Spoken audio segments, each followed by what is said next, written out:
Welcome to the study academy. आज गोदान का second part देखेंगे। गोदान में पीढ़ी संघर्ष। गोदान 1936 ईस्वी का उपन्यास है। यह दौर भारत के इतिहास का एक तीव्र संक्रमण काल था, जिसमें मध्यकालीनता के अवशेष छिन्न भिन्न हो रहे थे और आधुनिक शक्तियाँ पहली बार अपनी पैठ बना रही थी। कृषि प्रधान अर्थव्यवस्था, ग्रामीण संरचना और सामंतवाद जैसे तत्व धीरे धीरे कमज़ोर हो रहे थे, जबकि उद्योग प्रधान अर्थव्यवस्था, शहरी सामाजिक संरचना और पूंजीवाद जैसी संरचनाएं उभर रही थी। जब समाज में इतनी तीव्र गति से परिवर्तन हो रहे हों, तो स्वाभाविक ही है कि पीढ़ियों के मध्य वैचारिक संघर्ष पनपेंगे ही। पीढ़ी संघर्ष का मूल कारण यह है कि पुरानी पीढ़ी परंपरा को छोड़ना नहीं चाहती और नई पीढ़ी नए प्रयोग करना चाहती है, अपनी शर्तों पर जीना चाहती है। क्योंकि गोदान अपने समय का महाकाव्यात्मक उपन्यास है, इसलिए स्वाभाविक ही है कि इसमें अन्य समस्याओं के साथ साथ पीढ़ी संघर्ष की भी सघन उपस्थिति है। गोदान में पीढ़ी संघर्ष यूँ तो कई चरित्रों के माध्यम से दिखाया गया है, किंतु सभी का महत्व बराबर नहीं है। भोला और उसकी पुत्री झुनिया की टकराहट में विधवा नारी की स्वतंत्रता के तनाव की गूंज सुनाई पड़ती है, तो मथुरा और उसके पिता में दहेज के मुद्दे पर टकराव दिखता है। इसी प्रकार सरोज और उसके पिता में लड़कियों की स्वतंत्रता के बिंदु पर तनाव है, तो राय साहब और उसके बेटे में निर्वाह के निर्णय को लेकर टकराहट है। दाता दीन, माता दीन तथा सिलिया और उसके माता पिता के विचारों में भी पीढ़ीगत अंतराल नजर आता है।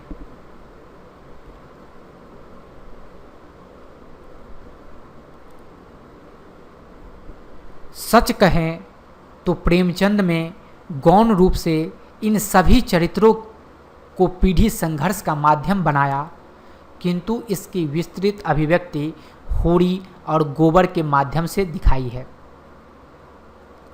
होरी और गोबर का पीढ़ी संघर्ष वस्तुतः ढहते हुए सामंतवाद और उभरते हुए पूंजीवाद के मूल्यों का संघर्ष है।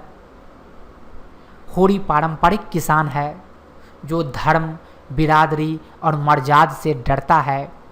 संयुक्त परिवार तथा धार्मिक आस्था जैसे मूल्यों को जीवन का सार तत्व समझता है, तथा समाज के दबावों की जकड़न के कारण यथास्थितिवादी मानसिकता का शिकार है।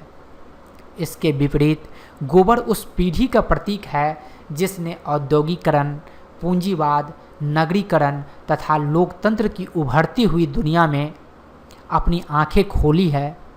भौतिकवाद, इहलोकवाद, समानता, स्वतंत्रता, न्याय जैसे आधुनिक मूल्यों के पक्ष में बहुत सी बातें सुनी है। यह पीढ़ी अपने शोषण और दमन को नियति मानकर झेलने को तैयार नहीं है, वरन उभरते हुए पूंजीवाद से पैदा हुए अवसरों को भुनाकर अपनी स्थिति बदल डालना चाहती है। स्वाभाविक है कि ऐसी दो पीढ़ी यदि साथ साथ उपस्थित होंगी तो उनमें टकराहट होगी ही। डॉक्टर रामविलास शर्मा ने कहा भी है कि होरी और गोबर की बातचीत एक पिछड़े हुए किसान और अपने अधिकार को पहचानने वाले आगे बढ़े एक किसान की चेतना की टक्कर है।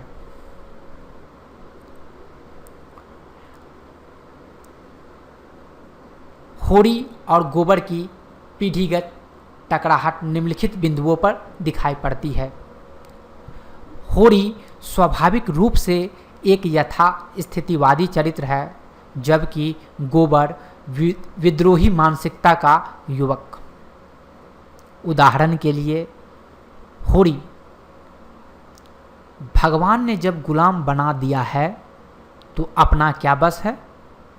गोबर, गोबर सांवला, लंबा, एक हरा युवक था जिसे इस काम में रुचि न मालूम होती थी। प्रसन्नता की जगह मुख पर असंतोष और विद्रोह था। होरी की मान्यता है कि ऊंच नीच या विषमताएं ईश्वर द्वारा निर्मित है तथा हमारे ही कर्मों का परिणाम है। ये मान्यताएं उसे यथा स्थितिवादी तथा स्वीकारी बना देती है, जबकि आधुनिक विचारों से प्रेरित गोबर जैसे युवक इस दृष्टिकोण का विरोध करते हैं। होरी छोटे बड़े भगवान के घर से बनकर आते हैं। संपत्ति बड़ी तपस्या से मिलती है। उन्होंने पूर्व जन्म में जैसे कर्म किए हैं उनका आनंद भोग रहे हैं। हमने कुछ नहीं संचा तो भोगे क्या। गोबर, यह सब मन को समझाने की बातें हैं। भगवान सबको बराबर बनाते हैं।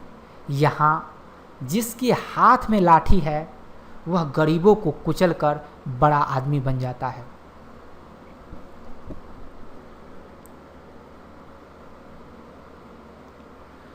होरी उस पीढ़ी का प्रतीक है जो समाज के समक्ष व्यक्ति को महत्वपूर्ण नहीं मानती। बिरादरी और मर्यादा का दबाव होरी पर इतना अधिक है कि वह हर अन्याय सहने को तैयार है, किंतु विद्रोह करने को नहीं। इसके विपरीत गोबर की दृष्टि में बिरादरी और समाज सब पैसे के सामने निरर्थक व महत्वहीन है। होरी, हम सब बिरादरी के चाकर हैं, उसके बाहर नहीं जा सकते। गोबर, रुपये हो तो ना, हुक्का पानी का काम है, ना जात बिरादरी का। दुनिया पैसे की है, हुक्का पानी कोई नहीं पूछता।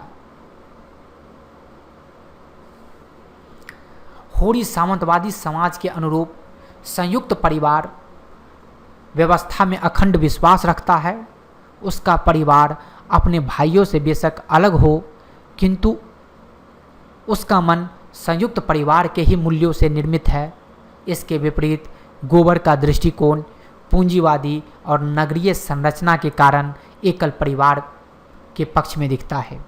होरी, अपने भाई लाख बूढ़े हों तो भी अपने भाई ही हैं। अपने हिस्से बखरे के लिए सब लड़ते हैं, पर इससे खून थोड़े ही बढ़ जाता है। गोबर, क्या घर में मेरा हिस्सा नहीं है? अगर झुनिया पर किसी ने हाथ उठाया तो आज महाभारत हो जाएगा।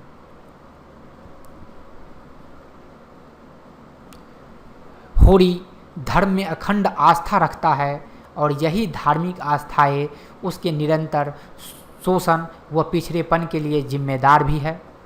गोबर इस बात को समझता है कि धर्म उच्च वर्गों का एक उपकरण है जिसके माध्यम से वे शोषण और दमन को वैध बनाते हैं। होरी के पेट में धर्म की क्रांति मची हुई थी। अगर ठाकुर या बनिए के रुपये होते तो उसे ज़्यादा चिंता न होती, लेकिन ब्राह्मण के रुपये, उसकी एक पाय भी दब गई तो हड्डी तोड़ कर निकलेगी। गोबर, यह पाप धन पचे कैसे, इसलिए तो दान धर्म करना पड़ता है। भगवान का भजन भी इसलिए होता है। भूखे नंगे रहकर भगवान का भजन करें तो हम भी देखें। होरी की संपूर्ण मानसिकता सामंतवादी समाज के अनुकूल है, जिसमें किसानी के कार्य में मर्यादा मानी जाती है जबकि मजदूरी में नहीं। इसके विपरीत गोबर पूंजीवाद के इस मूल्य से सहमत है कि आय की अधिकता ही सामाजिक प्रतिष्ठा को जन्म देती है। होरी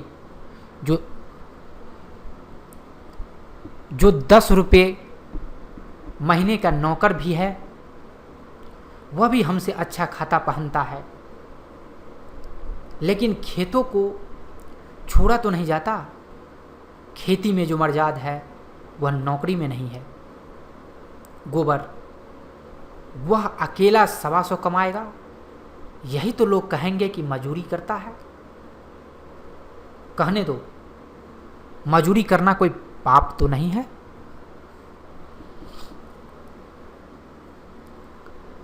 स्पष्ट है कि गोदान में होरी और गोबर के पीढ़ी संघर्ष के माध्यम से प्रेमचंद ने अपने युग के संक्रमण को गहराई के साथ प्रस्तुत किया है। तो धन्यवाद। पार्ट 2 में हमने देख लिया